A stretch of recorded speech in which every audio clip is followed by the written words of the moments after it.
church, but I'm moving towards the person who were in communism. And I have never talked before about women during communism, and I will not do that even today for a long time. But I wanted to say a few words about Aspazia Otel Petrescu. She, actually, Lena has been working on a translation of her book, which essentially is done, but we have to work on it to make it to come out. But Aspazia Otel Petrescu perceives her mission in this way. You have the quote, I will read it from here. We had one mission. We had to resist to becoming atheists, to the communist apostasy, this and nothing more.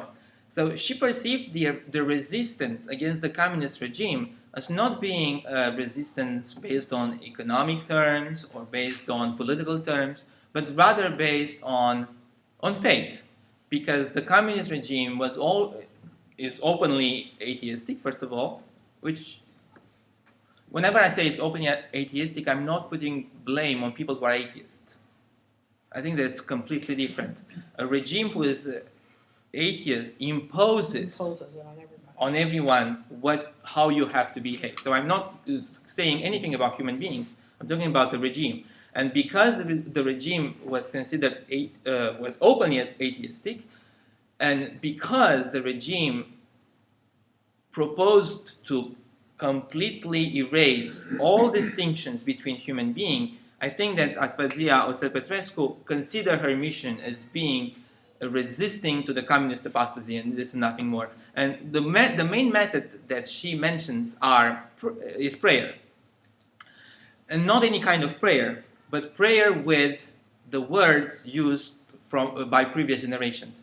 I mentioned a few things about this before, but she says, the words are alive, and they are cleansed by previous experiences, enriched by previous experiences and meanings. And we were just at the pre-sanctified liturgy, and we read so many psalms who were written much longer before Christ, which brings into perspective what Aspazia Otel Petrescu says, because we are praying with the same words that not millions, innumerable people prayed before us, and the words themselves connect us over generations. I mentioned before that communism wanted to break all connection between human beings. The church, or faith, when I say about church, I'm not talking about this building, of course, I'm talking about the church as us, we who form the body of Christ. We are the body of Christ in connection, not in separation. And one of the things that connects all of us, the people who have passed away, the people who are, and the people who have not come to be, is prayer. Because, and I mentioned before this idea of constellations, because words bring us together in those sort of constellations, relationships between people. I wanted to show you Aspazia Otel Petrescu a few years ago as well. She is alive. She lives in Târgu Neamț, I think. Right, Târgu Neamț or Piatra Neamț? In Neamț, someplace. Roman. She lives in Roman, in Romania, for those of you who are from Romania. And you can see her here, probably. Those are her icons at in her house. She's a very sweet lady. I am very sorry I cannot show you a video with her talking. Those of you who are Romanian, if you look her online on YouTube, you will find many. But she speaks in Romanian. There are no translations, so I'm not able to. I will talk a little bit about one of her experiences this is the book that Lena is translating, With Christ in the Cell, or With Christ in Prison. I don't remember how you. But she talks about she was in a prison especially for women, and at a certain moment she knitted a skirt for the daughter of a guardian, because they found that guardian was the best guardian that they had. She had better relationship with the inmates, and they found out that it was her daughter Percy, and they wanted to knit a skirt for that. How did they need with things that they were finding in the cell, if you can imagine what they were doing. But they did all this in order to show the guardian that they appreciate how the guardian treated them. And the the prison finds out, or the administration of the prison finds out, and they do not want to tell one another, and they throw her into solitary confinement in a very cold place, and place filled with rats. That's why you can see the rats here.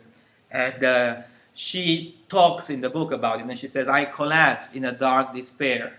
Then I said to myself, I will throw myself in despair head first, and I will finish with the whole problem, because she was on the top of it, and she could fall. If I remember correctly, she was, on a platform, and then she could fall from the platform very low, so she could kill herself. Right?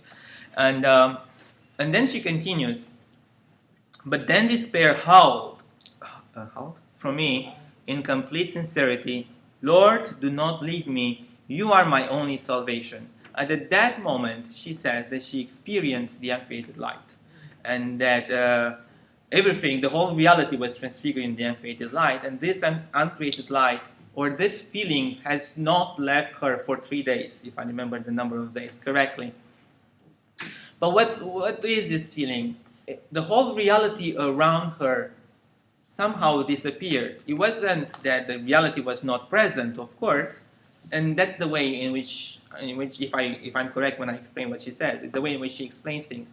So it wasn't as if the reality disappeared, because there was, of course, the Securitate guy who took her and asked her questions, and was even violent toward her, but it felt as if nothing was taking place in her. The same reality is described by many of the people who went through